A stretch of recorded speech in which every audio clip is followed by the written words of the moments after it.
অরু বলল, আমাকে স্পর্শ করবেন না। আমাকে স্পর্শ করার অধিকার আমি আপনাকে দেইনি এখনো। ভুল করেও আমাকে স্পর্শ করতে আসবেন না। আমাদের কাগজে কলমে বিয়ে হলেও আমি আপনাকে মন থেকে স্বামী হিসেবে এখনো মেনে নেইনি। আশা করি আমার থেকে দূরে থাকার চেষ্টা করবেন। অরুর কথা শুনে অবাক হয়ে তাকিয়ে আছে আবির। তার মুখ থেকে কোনো কথা বের হচ্ছে না। আর সে বুঝতেও পারছে না অরু তার সাথে এমন ব্যবহার করছে কেন। হঠাৎ অরুর এমন ব্যবহার দেখে অবাক হয়ে গেল আবির। আবির বুঝতে পারছে না হঠাৎ করে কি এমন হলো যে অরু এমন ব্যবহার করছে। সকালে তো সবকিছু ঠিকঠাক ছিল, তাহলে হঠাৎ করে এমন করছে কেন? আমি কি কোনো ভুল করেছি, নাকি এমন কিছু বলছি যার জন্য সে রাগ করেছে? কিন্তু এসব কোনো কিছুই তো করিনি আমি। তাহলে এসবের কারণ কি? আবির অরুকে বলল, কি হয়েছে তোমার আমাকে বলবে একটু প্লিজ? কি হবে আমার? কিছুই হয়নি। তুমি আমার সাথে যাবে বলে আমি সবকিছু ঠিক করে আসলাম। হঠাৎ করে না করে দিলে কিভাবে হবে? হয়তো তোমার মন খারাপ তাই এমন করছো। আমার সাথে চলো, দেখবে মন ভালো হয়ে যাবে। আবির অরুকে অনেক বুঝিয়ে অবশেষে রাজি করিয়ে নিল। এমন সময় সাইমা বেগম জিজ্ঞেস করলো আবিরকে, কোথায় যাচ্ছিস তোরা? মা, অরুকে নিয়ে একটু বের হলাম। আর কিছু শপিং করতে হবে অরুর জন্য। সাইমা বেগম মুখে একটা হাসি নিয়ে বলল, ঠিক আছে যাও, সাবধানে যেও। তারপর অরু আর আবির বের হয়ে গেল। তারা বের হওয়ার সাথে সাথে সাইমা বেগমের মুখের হাসিটা গায়েব হয়ে গেল। আবির অরুকে নিয়ে ঘুরতে যাওয়াটা ভালোভাবে মেনে নিতে পারেনি। সাইমা বেগম তাদের দুজনকে একসাথে দেখতেই পারে না। রেগেমেগে তারপর তিনি তার রুমে চলে গেল। অন্যদিকে আবির আর অরু রিকশার জন্য অপেক্ষা করে দাঁড়িয়ে রইল। অনেকক্ষণ হয়ে গেল কিন্তু রিকশা এখনো আসছে না। তখন অরু বলল, চলেন, এইভাবে দাঁড়িয়ে না থেকে আমরা হাঁটা শুরু করি। হাঁটার মধ্যে রিকশা পেলে আমরা উঠে যাব। অরুর কথা শুনে আবির হাঁটা শুরু করে দিল। হাঁটতে হাঁটতে আবির বলল, আচ্ছা তোমার পছন্দের খাবার কি? অরু বলল, আমার সব থেকে পছন্দের খাবার হলো ফুচকা। ফুচকা আমার অনেক বেশি ভালো লাগে। ও, কিছু দূর যাওয়ার আবির আর অরু একটা রিকশা দেখতে পায়। তারপর দুজনে রিকশায় উঠে বসে। রিকশা একটা শপিং মলের সামনে গিয়ে থামে। রিকশা ভাড়া মিটিয়ে তারা শপিং মলের ভিতরে চলে যায়। তারপর অরুর জন্য কিছু শপিং করে তারা একটা রেস্টুরেন্টে গিয়ে বসে তাদের নিজেদের মতো খাবার অর্ডার করে। তারপর তাদের সামনে তাদের খাবার চলে আসে। তবে অরুর মন এখনো খারাপ। সাইমা বেগমের বলা কথাগুলো অরুর মনে পড়ছে। সেগুলো মনে পড়তেই অরু চুপচাপ হয়ে গেল। খাবার সামনে রেখেও খাবার খাচ্ছে না। আবির অরুকে দেখে বুঝতে পারে অরু কোনো কিছু নিয়ে চিন্তিত। তখন আবির বলল, অরু তুমি খাবার খাচ্ছ না কেন? খাবার তো ঠান্ডা হয়ে যাচ্ছে। আবিরের বলা কথা অরুর কান অবধি যায়নি। অরু এত অন্যমনস্ক হয়ে সাইমা বেগমের কথা ভাবছে। আবির এইবার একটু জোরেই কথা বলল। তখন অরু বলল, কি হয়েছে? তোমার কি হয়েছে বলো তো? তখন থেকে খেয়াল করছি তুমি অন্যমনস্ক হয়ে কি যেন ভাবছো। কি হয়েছে? কোনো সমস্যা হলে আমাকে জানাতে পারো। না, কিছু হয়নি। তারপর আবির আর কোনো প্রশ্ন করলো না। দুজনে খাবার খেয়ে একটা নদীর পাড়ে চলে গেল। নদীর পাড়ে যেতেই তাদের পুরো শরীর শীতল হয়ে উঠল। ঠান্ডা ঠান্ডা পরিবেশ আর বাতাস আসছে। দুজনে হাঁটতে থাকে, কিন্তু কেউ কোনো কথা বলছে না। নদীর পাড়ে এসে অরুর মন কিছুটা ভালো হলো। আবির অরুর দিকে তাকাতেই দেখে বাতাসের সাথে অরুর চুল ও হাওয়ায় ভাসছে। খুব সুন্দর লাগছে অরুকে। হঠাৎ করে অরু একটা ফুচকার দোকান দেখে নিজের অজান্তেই প্রথম সে আবিরের হাত ধরে ফেললো। অরুর হাতের ছোঁয়ায় রাকিব শিউরে উঠে। অরু ব্যাপারটা বুঝতে পারে আর সে আবিরের হাত ছেড়ে দিয়ে সরি বলে এক দৌড়ে চলে গেল ফুচকার দোকানের দিকে। আর এইদিকে বেচারা আবির তার হাতের দিকে তাকিয়ে আছে।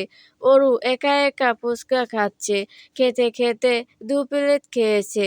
তাও সে আবিরকে জিজ্ঞেস করলো না সে খাবে কিনা।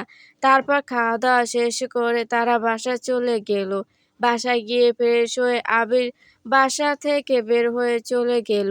একটু পরে সাইমা বেগম অরুর রুমে আসে। সাইমা বেগমকে দেখে অরু খাটের উপর থেকে নেমে দাঁড়িয়ে গেল। অরু বলল, মা কিছু লাগবে নাকি? কিছু লাগবে না। তোমাকে আমি কি বলেছিলাম ভুলে গেলে? তোমাকে না বলছি আবিরের সাথে কম মিশতে? জি, আমি ওনার সাথে যেতে চাইনি। উনি আমাকে জোর করে নিয়ে গিয়েছে। সব বুঝি আমি। তুমি না চাইলে আবির কোনোভাবেই নিতে পারে না। যাই হোক, ওয়াশরুমের ভিতরে কিছু জামা কাপড় রেখে এসেছি। এসব একটু ধুয়ে রেখে দিও। সাইমা বেগমের কথা মতো অরু সব জামা কাপড় ধুয়ে রেখে নিচের রুমে চলে যায় আবার। অরুকে বসে থাকতে দেখে সাইমা বেগম বলল, এইভাবে শুয়ে বসে থাকলে বাসার কাজকর্ম কি তোমার বাবা এসে করবে? সাইমা বেগমের কথা শুনে অরু আস্তে করে বলল, মা আপনার যা বলার সেটা আমাকে বলবেন। আমার বাবাকে কেন টানেন? আমার বাবাকে নিয়ে কোনো কথা বলবেন না। বাবার জন্য যদি এত টান হয় বাসার কাজ ফেলে রেখে সারাদিন রুমে বসে থাকো কেন? বাসায় কি তোমার আম্মু তোমাকে কিছুই শেখায়নি? দেখুন মা, আমার পরিবার নিয়ে কথা বলবেন না। কারণ আমার পরিবার আমাকে এমন কোনো খারাপ শিক্ষা দেয়নি। আমি আমার মা বাবার কাছে সবসময় ভালো শিক্ষা পেয়েছি। তোমার এত বড় সাহস আমার মুখে মুখে কথা বলছো? আজকে আবির বাসায় আসুক, তারপর একটা কিছু হবে। হয়তো এই বাড়িতে তুমি থাকবে, না হয় আমি থাকবো। এই কথা বলে সাইমা বেগম নিজের রুমে চলে যায়। একটু পরে আবির বাসায় ফিরে আসতেই অরুর নামে আবিরকে অনেক কথা বলতে থাকে সাইমা বেগম। আবির তার মায়ের মুখে এসব শুনে সে রাগ করে নিজের রুমে চলে যায়, কিন্তু সে অরুকে কিছুই বলে না। খাবার না খেয়েই ঘুমিয়ে পড়ে আবির। অরু আবিরকে খাওয়ার জন্য ডাক দিলে আবির খাবো না বলে ঘুমিয়ে পড়ে। তারপর থেকে আবির অরুর সাথে আগের মতো কথা বলে না। দরকার ছাড়া কথা খুব কমই বলে দুজনে। অরুর বাবা আবিরকে ফোন দিয়ে বলল তাদের ওই বাড়ি থেকে ঘুরে আসতে।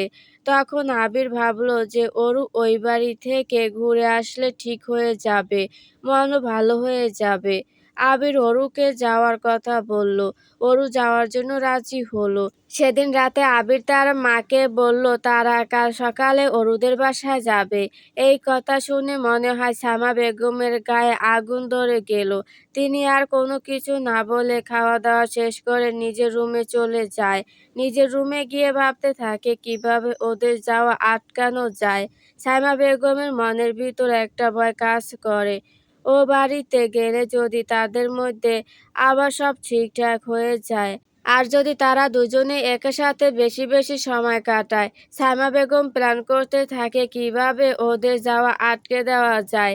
সাইমা বেগম সারা রাত ভাবতে থাকে, আর তার মাথায় একটা বুদ্ধিও চলে আসে।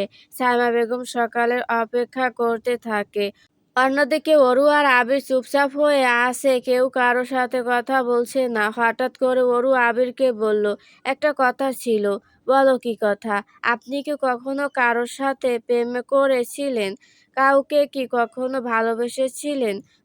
একটা মেয়েকে আমি খুব ভালোবাসতাম, কিন্তু জানি না কি কারণে মেয়েটা আমার সাথে সম্পর্ক শেষ করে অন্য কাউকে বিয়ে করে ফেলে।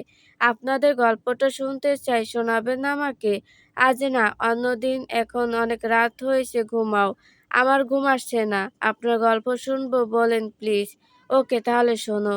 তারপর আবির অরুকে তার অতীতের ঘটনা বলতে শুরু করে। আমি অনেক আগে থেকে একটা মেয়েকে পছন্দ করতাম। মেয়েটা দেখতে অনেক সুন্দরী ছিল। আমি সবসময় মেয়েটার দিকে তাকিয়ে থাকতাম, কিন্তু মেয়েটাকে বলার মতো সাহস পেতাম না। আমি মেয়েটার পেছনে ঘুরঘুর করতাম। মেয়েটাকে সবসময় আমি অনুসরণ করতাম। একদিন হুট করে মেয়েটাকে প্রপোজ করে ফেললাম। মেয়েটাও রাজি হয়ে গেল। আমাদের রিলেশন খুব ভালোই চলছিল। মেয়েটাও আমাকে অনেক ভালোবাসতো। খুব ভালোভাবে আমাদের দিন কেটে যাচ্ছিল। আর এইদিকে আমাদের দুজনের পড়াশোনা শেষ। আমি চাকরির জন্য অনেক জায়গায় ইন্টারভিউ দিতে থাকি। এইদিকে আমাদের রিলেশনের 1 বছর কেটে যায়। আমাদের রিলেশনের কথা আমরা দুজন ছাড়া আর কেউ জানতো না। হঠাৎ একদিন লামিয়া আমাকে এসে বলল, লামিয়া, আবিরের এক্স গার্লফ্রেন্ডের নাম। লামিয়া আবিরের কাছে এসে বলল, আবির, বাবা আমার বিয়ে দেওয়ার জন্য উঠে পড়ে লেগেছে, আমি কি করব বলো? আমি বারবার বাবাকে না করে দিচ্ছি। এই অবধি অনেক ছেলে আমাকে দেখতে এসেছে, আমি একেকবার একেক কথা বলে বিয়ে ভেঙে দিচ্ছি। এইভাবে আর কত? তুমি একটা কিছু করো প্লিজ। আমি এখন কি করব বলতে পারো? আমি তো এখনো বেকার। অনেক জায়গায় চাকরির ইন্টারভিউ দিচ্ছি, কিন্তু কিছুতেই আমার চাকরি হচ্ছে না। প্লিজ আমাকে আরও কিছুদিন সময় দাও। আমি তো সময় দিতে পারবো, কিন্তু আমার বাবাকে আমি কি বলবো? না হলে তুমি তোমার বাবা-মাকে নিয়ে আমাদের বাসায় আসো। আমি এখন কিভাবে যাব? আমি গিয়ে তোমার বাবাকে বলবো আমি বেকার, আপনার মেয়েকে আমি বিয়ে করতে চাই। এসব বলবো নাকি? তারপর আমার এসব কথা শুনে তোমার বাবা তোমাকে আমার হাতে তুলে দিবে? আমি এত কিছু জানি না আবির। তুমি যা করবে তাড়াতাড়ি করবে। আমাদের হাতে সময় খুব কম। আচ্ছা, আমি দেখছি কি করা যায়। তারপর লামিয়া আর কিছু না বলে তার বাসায় চলে গেল। একটু পরে আমি আমার বাসায় চলে গেলাম। রাতের খাওয়া-দাওয়া শেষ করে আমি ঘুমাতে চলে গেলাম। বালিশের উপরে মাথা রাখতেই লামিয়ার কথা মনে পড়ে গেল। শুয়ে শুয়ে ভাবতে থাকলাম, কি করব আমি? এখন আমার কি করা উচিত? একদিকে নিজের ভালোবাসার মানুষের কথাও কাউকে বলতে পারছি না। কোন মুখে বলবো আমি? একটা মেয়েকে ভালোবাসি, তাকে আমি বিয়ে করতে চাই।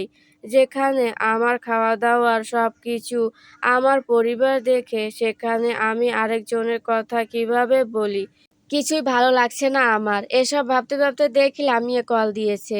ঘড়ির দিকে তাকিয়ে দেখি রাত ১টা বাজে। এ সময় লামিয়া আবার কল কেন দিল? এসব ভাবতেই কল কেটে গেল। আবার কল দিল লামিয়া। আমি আর দেরি না করে কল রিসিভ করলাম। লামিয়ার কল রিসিভ করতেই লামিয়া কান্না ভেজা গলায় বলে উঠল, আবির, কিছু একটা করো প্লিজ, না হলে আমার আর কিছুই করা থাকবে না। কান্না করছো কেন? কি হয়েছে তোমার? আব্বু আমার বিয়ে ঠিক করে ফেলেছে। আগামী শুক্রবার আমার বিয়ে। লামিয়ার মুখে এমন কথা শুনে যেন আমার মাথায় আকাশ ভেঙে পড়ল। আমি স্তব্ধ হয়ে গেলাম। কি বলবো কিছুই বুঝতে পারছি না। মনে হচ্ছে আমার চারপাশ অন্ধকার হয়ে আসছে। বুকের ভেতরটা চিনচিন করে উঠছে। চুপ হয়ে আছো কেন? আমি তোমাকে ছাড়া অন্য কাউকে নিজের স্বামী বলে মেনে নিতে পারবো না। আমি তোমার সাথে দেখা করতে চাই। কাল বিকেলে একটু দেখা করবে প্লিজ? আচ্ছা ঠিক আছে। এখন রাখলাম। কান্না করো না, সব ঠিক হয়ে যাবে। আচ্ছা। তারপর ফোন রেখে দিলাম। আমার চোখের পানি টলমল করছে। আমি কি করব কিছুই বুঝতে পারছি না। এতদিন চেষ্টা করার পরও আমি একটা চাকরি জোগাড় করতে পারিনি। আমার ভাগ্যটা এত খারাপ হবে ভাবিনি আমি। ঘুমানোর চেষ্টা করেও ঘুমাতে পারছি না। কিছুতেই চোখে ঘুম আসছে না। লামিয়ার মুখটা বারবার ভেসে উঠছে। রাতটা কিভাবে কেটে গেল বুঝতে পারিনি। পরের দিন লামিয়ার সাথে দেখা করতে চলে গেলাম। দেখি লামিয়া আমার আগে এসে বসে আছে। লামিয়াকে দেখে আমার খুব খারাপ লেগে উঠল। মেয়েটির চোখও পুরো ফুলে আছে। দেখে বোঝা যাচ্ছে মেয়েটা সারা রাত কান্না করে কাটিয়ে দিয়েছে। লামিয়ার কাছে যেতে লামিয়া আমাকে শক্ত করে জড়িয়ে ধরে কান্না করে দিল। আমি লামিয়াকে জড়িয়ে ধরে বলতে থাকলাম, লামিয়া প্লিজ এইভাবে কান্না করো না। সব কিছু ঠিক হয়ে যাবে। বিয়ে ঠিক হয়েছে মাত্র, বিয়ে তো আর হয়ে যায়নি। আমাদের হাতে ৫ দিন সময় আছে। এই ৫ দিনে তুমি কি করবে আবির শুনি? দেখি কি করতে পারি। কিছু একটা তো করতে হবে আমাকে। তুমি এখন বাসায় চলে যাও। আমি তোমাকে রাতে কল দিয়ে বলবো সবকিছুই। ঠিক আছে, কিন্তু যা করবে খুব তাড়াতাড়ি করবে। হুম। তারপর লামিয়া তার বাসায় চলে যায়। আমি আমার বাসায় চলে গেলাম। বাসায় যেতে যেতে ভাবলাম আম্মুকে সবকিছুই বলবো। কারণ আমার আম্মু আমাকে অনেক ভালোবাসে, আমি জানি। আমার আম্মু আমাকে ঠিক বুঝবে। তারপর আমি বাসায় গিয়ে আম্মুর রুমে চলে গেলাম। আম্মুকে গিয়ে বললাম, আম্মু, তোমার সাথে আমার কিছু জরুরি কথা আছে। কি কথা বল? আম্মু, আমি কাল থেকে আব্বুর সাথে ব্যবসা করব। কি ব্যাপার আবির? যাকে এত করে বলেও দোকানে পাঠানো যায় না, আর তার মুখে এমন কথা? আম্মু, তোমাকে আমার আরো কিছু কথা বলার আছে। তারপর আমি আম্মুকে লামিয়ার কথা বললাম। লামিয়ার বিয়ে ঠিক হয়েছে। তারপর সব কথা বললাম। আম্মু আমার কথা শুনে অবাক হয়ে গেল।